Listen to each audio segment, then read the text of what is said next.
బాబు మనతో పాటు ఉన్నారు. ఆయన అడిగి తెలుసుకునే ప్రయత్నం చేద్దాం. సార్ చెప్పండి, ఆ రోజు 27వ తేదీ జరిగిన ఘటనను రాష్ట్ర డిప్యూటీ సీఎం పవన్ కళ్యాణ్ గారు చాలా సీరియస్గా తీసుకొని మరుసటి రోజు మిమ్మల్ని పరామర్శించారు. ఏం చెప్పారు, ఏం హామీ ఇచ్చారు మీకు?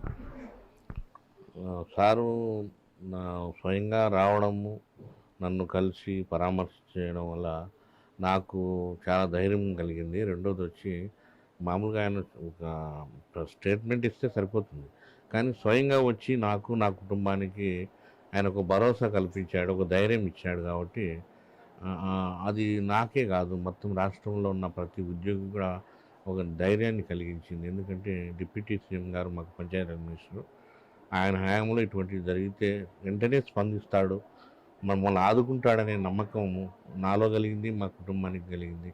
నాతో పాటు ఉన్న చాలామంది ఉద్యోగస్తులు, అధికారులందరూ కూడా అది వ్యక్తం చేశారు. అందుకు ఆయనకు కృతజ్ఞతలు తెలియజేస్తున్నాను. అసలు గొడవ జరిగిన తర్వాత ఏం హామీ ఇచ్చారు మీకు? ఇక్కడికి వచ్చిన తర్వాత మిమ్మల్ని పరామర్శించారు కడప రిమ్స్లో, ఏం చెప్పారు? సార్ చెప్పడం ఏమంటే, ఇటువంటి మరొకసారి పునరావృతం కాకుండా నేను చర్యలు తీసుకుంటాను. అదేవిధంగా నీ విషయంలో నేను రావడం ఉద్దేశం కూడా మీకు ప్రత్యేకంగా శ్రద్ధ తీసుకొని ఈ కేసు విషయంలో ఎక్కడ కూడా రాజీ పడకుండా మీకు న్యాయం చేస్తాను. ఎవరు కూడా ఈ విషయంలో మీరు నన్ను కూడా రాజీ పడద్దని చెప్పడం జరిగింది. అధికారులందరూ కూడా వచ్చారు, కలెక్టర్ గారు, ఎస్పీ గారు అందరూ వచ్చి ఖచ్చితంగా ఈ విషయంలో సహకరిస్తాము. నిందితులు ఎవరైతే ఉన్నారో వారందరినీ కూడా తగిన విధంగా వాళ్ళ మీద చర్యలు తీసుకుని శిక్షిస్తామన్నారు. ఇటువంటి పరిస్థితి మరొకసారి రాకుండా కూడా తగిన జాగ్రత్తలు తీసుకుంటామని హామీ. అసలు ఆ రోజు ఎంపీడీఓ కార్యాలయంలో ఎంతమంది మీ మీద దాడి చేశారు? ఇప్పుడు పోలీసు వాళ్ళు ఎంతమంది మీద కేసు నమోదు చేశారు? ఇప్పటికే కొంతమంది దొరికారంటున్నారు. విషయం మీ దృష్టికి వచ్చిందా? అసలు ఎంతమంది పాల్గొన్నారు ఆ రోజు మీ మీద దాడి చేసే క్రమంలో? అక్కడ ఎంతమంది వచ్చిండారంటారు? దాదాపు 25 మంది పైనే ఉంటారు. వాళ్ళంతా మధ్యాహ్నం 1 గంట మధ్య వచ్చారు. అందరూ కూడా తాగి ఉండారని నేను అనుకుంటున్నాను. ఎందుకంటే మనం చెప్పే మాట వాళ్ళు ఏమి వినడం లేదు. దురుసుగా లోపలికి వాకిలు చూసుకుని వచ్చి మాకు కీ ఇవ్వ అని చెప్పేసి ఇష్టం వచ్చిన మాటలు మాట్లాడుతూ, తిడుతూ, దూషిస్తూ, కులం పేరుతో మాట్లాడుతూ, చెప్పలేను అనుకోండి, అలాంటి చెడ్డ మాటలు మాట్లాడుతూ మొదట సుదర్శన్ రెడ్డి వచ్చి నా మీద చెప్పు కాలుతో ముందు తన్నాడు. ఆయన తర్వాత ఆయనతో పాటు ఉన్న వాళ్ళందరూ కూడా నన్ను చుట్టుముట్టుకొని తనడము, తొక్కడం, కింద పడేసారు. కింద పడిపోయినా కూడా తొక్కుతూ ఉంటే మళ్ళా మా డ్రైవర్, అంటే మా మేనల్లుడు అతను, ఆ డ్రైవర్ వచ్చి నన్ను అడ్డుపడినప్పటికీ అతన్ని కూడా కొట్టారు. కొట్టి పక్క లాగితే అతను గట్టిగా అడ్డుపడడం వల్ల ఎక్కువ నాకన్నా ఎక్కువ అతనికి దెబ్బలు కొట్టారు. తర్వాత అతని నుంచి కూడా కాకపోయేసరికి మా విఆర్ఓ ప్రశ్నలు తానే ఉంది, ఆయన వచ్చి గట్టిగా అరిచిందనమాట, ఇట్లా కొడతానారని.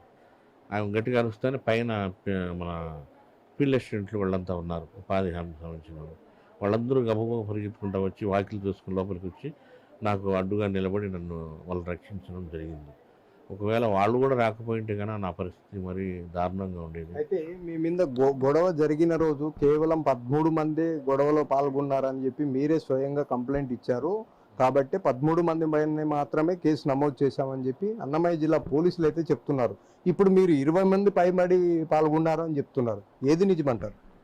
25 మందికి పైబడి ఉన్నారు, కానీ అందరూ దాడి చూసినారా నా మీద అనేది నేను కూడా గుర్తించలేదు. కాబట్టి వాళ్ళు అక్కడ వీడియో తీసినారు పోలీసులు.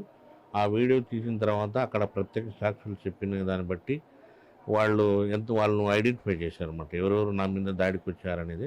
25 మందిలో కొంతమంది కొంచెం పక్కన రూమ్లో అయితే ఉన్నారు, కానీ దాడికి డైరెక్ట్గా నా మీద చేయి వేయకపోయి ఉండొచ్చు, కానీ తిడతా వాళ్ళు దాంట్లో అయితే పాల్గొనకుండా ఏం లేదు. వాళ్ళు కూడా తిడుతూ వాళ్ళ పని వాళ్ళు చేశారు. కానీ ప్రత్యేక నా మీద చేయి వేసిన వాళ్ళు, తన్నిన వాళ్ళల్లో ఈ 13 మంది ఉంటారు, ఇంకా ఎక్కువే ఉంటారని నా ఉద్దేశం.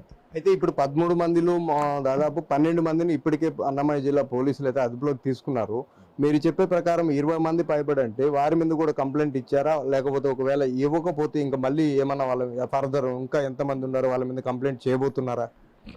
నేను యాక్చువల్గా అయితే 25 మంది పేర్లు మనం ఐడెంటిఫై చేయడం జరిగింది. అక్కడ ఆ రూమ్లో ఉన్న వాళ్ళను వాళ్ళు విచారించి పోలీసు వాళ్ళు 13 మంది పెట్టినట్లుంది. కానీ వాస్తవంగా చెప్పాలంటే వాళ్ళు కూడా ఆ రూమ్లో ఉన్నారు కాబట్టి నేను కింద పడిపోయినప్పుడు నేను నా మీద ఎవరు దాడి చేస్తున్నది నేను గుర్తించలేను. నలుగురు ఐదుగురు పేర్లు అయితే నాకు గుర్తుంటాయి. ఎందుకంటే నేను ఈ మధ్యనే 3 నెలలైంది అక్కడికి వెళ్ళి. అది కాక వాళ్ళు నాకు పరిచయస్తులు కూడా కాదు. కాబట్టి నేను ఐడెంటిఫై చేయలేను కాబట్టి నా పక్కన ఉన్న వాళ్ళు చూశారు నన్ను విడిపించిన వాళ్ళు. వాళ్ళు చూసిన దాన్ని బట్టి పోలీసులు రాసుంటారు. కానీ మొత్తం మీద నేను చూసుకుంటే 25 మంది రూమ్‌లో ఉన్నారు. దాడికి వచ్చినారు. వాళ్ళ ఉద్దేశ్యం దాడి చేయడమే. అది. ఒకవేళ దాడి చేసే అవకాశం వాళ్ళకు అంటే 1 బై 1 అట్లా వస్తారు కదా! అట్లా కొంచెం దూరంగా ఉండొచ్చు గానీ వాళ్ళు తిట్టినారు. తర్వాత కొంచెం నా మీదకి రావడానికి ప్రయత్నం చేసినారు గానీ ఒకవేళ నా మీద చెయ్యి వేయకపోయి ఉండొచ్చు గానీ దాడి చేయాలనే స్వభావం వాళ్ళలో అయితే ఉంది.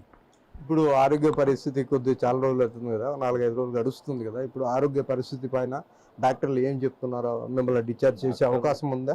డాక్టర్లన్నీ కూడా టెస్టింగ్‌లన్నీ చేయడం జరిగింది. ఇక్కడ నాకు ఇప్పుడు కూడా పెయిన్ ఉంది అని చెప్పడం జరిగింది. దానికి ఇంజెక్షన్లు, టాబ్లెట్స్ అన్నీ ఇచ్చారు. ఈరోజు డిశ్చార్జ్ చేస్తామని చెప్పారు. డిశ్చార్జ్ చేసిన తర్వాత మళ్ళీ 10 రోజుల తర్వాత కొన్ని మాత్రలు అవన్నీ ఇచ్చారనమాట. అవన్నీ కంప్లీట్‌గా తీసుకున్న తర్వాత మళ్ళీ రమ్మన్నారు. మళ్ళీ ఆ రోజు కూడా పరిశీలించి ఏదన్నా అవసరమైతే ఆపరేషన్స్ కానీ ఏదన్నా కానీ అవన్నీ మళ్ళీ మీకు చేస్తామని చెప్పడం జరిగింది. కాబట్టి ఈరోజు వాళ్ళు డిశ్చార్జ్ చేస్తామన్నారు కాబట్టి నేను వెళ్ళి మళ్ళీ 10 రోజుల తర్వాత వస్తాను. అయితే ఈ నెల 27వ తేదీ గాలివీడు మండలంలో ఎంపీటీఓ కార్యాలయంపై ఎంపీటీఓ జవహర్ బాబుపై దాదాపు 20 మంది పైబడే నా మీద దాడి చేశారు. అయితే కేవలం 13 మంది పైన మాత్రమే కేసు నమోదు చేశారు. మిగతా వారిని కూడా చట్టపరమైన చర్యలు తీసుకోవాలని చెప్పి జవహర్ బాబు చెప్తున్నారు. కెమెరా పర్సన్ సుదర్శన్తో Madhu, Big TV, Kadapa RIMS emergency ward నుండి.